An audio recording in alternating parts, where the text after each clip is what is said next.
Today's lesson is all about parallelograms, and so parallelograms can be super wide or super tall. The only stipulation with a parallelogram is that the two opposite sides have to remain parallel no matter what. And so that's the definition of a parallelogram, is that both pairs of opposite sides are parallel. And we'll write that down for our first property of parallelograms. I'll just put definition in parentheses. Both pairs of opposite sides parallel.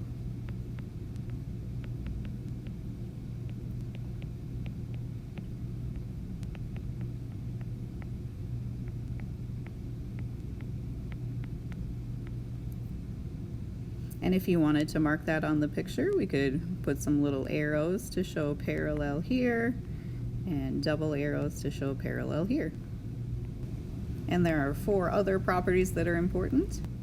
The next property actually deals with the lengths of the sides. So if you can focus in on the lengths of the sides as I move this around, no matter how I change it, did you notice that top length and the bottom length are the same, and the side length and the side length are the same, so we call those opposite sides. So I would say the opposite sides have to be the same length, and we're going to call that property number 2. It's one of our theorems. It says that the opposite sides on a parallelogram are congruent.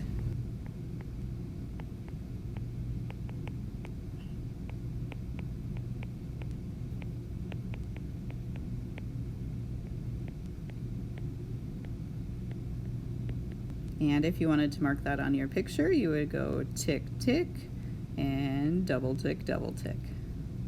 Here's an example down here. If it tells me that that top side is 7 and that side is 3, then the opposite sides being congruent tells me that this bottom one also has a length of 7 and this one has a length of 3.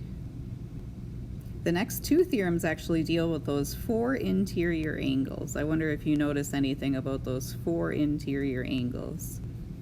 Here we've got a 56, a 124, a 56, a 124, and so hopefully you notice that we have some matchy-matchy. We call, again, those are opposite angles, the 124 and the 124, and the 56 and the 56. And so the next property and theorem 8.4 is that the opposite angles are congruent.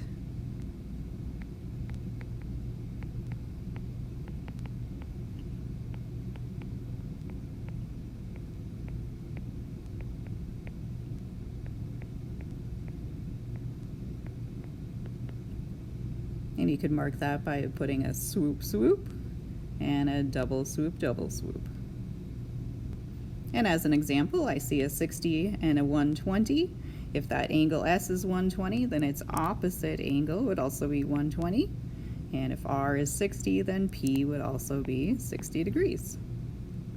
Opposite angles congruent. Now there's something else about the angles. I wonder if you've noticed it. Let me see if I can adjust this. This might help us see it the best.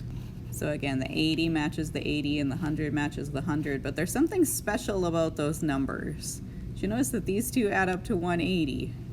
Why would that be?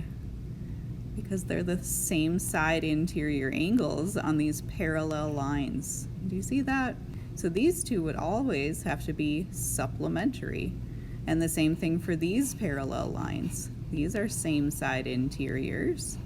And so we would say that those are supplementary. Those add up to 180.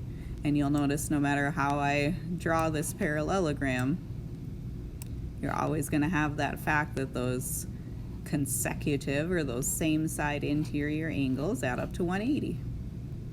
And we're calling that property number 4, which is theorem 8.5 in our book. The consecutive angles, or the same side interior angles, are supplementary.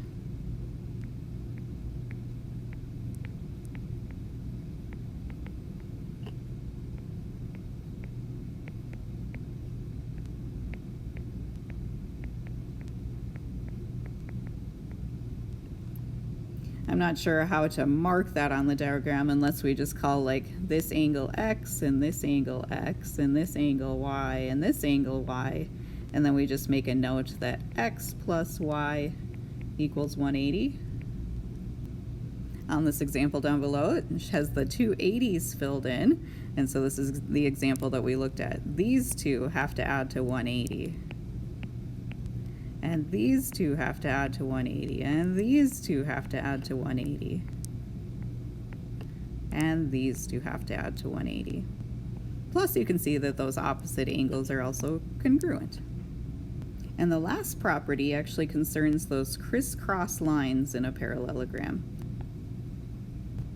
We call those the diagonals of the parallelogram because they go crisscross. They're called the diagonals.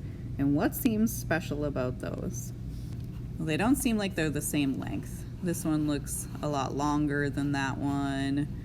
So what's special about them? Maybe something about where they meet? Well, here's a parallelogram that has those lengths included on there. And I think you'll probably see what the relationship is from this diagram.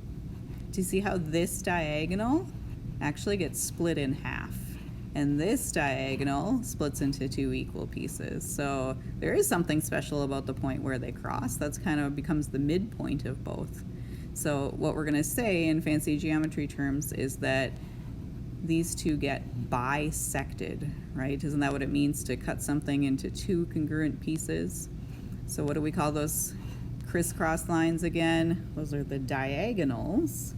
And so the last property, Theorem 8.6, is that those diagonals bisect each other.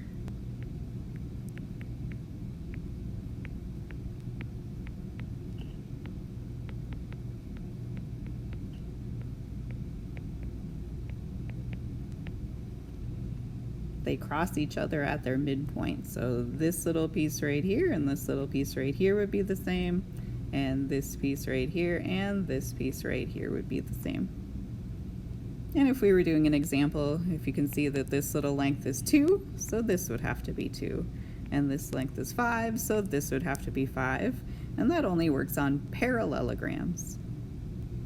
So that's a little overwhelming to see all on one picture, but let's just review those 5 properties of parallelograms.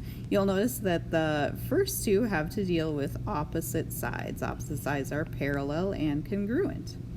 The next 2 are both about angles.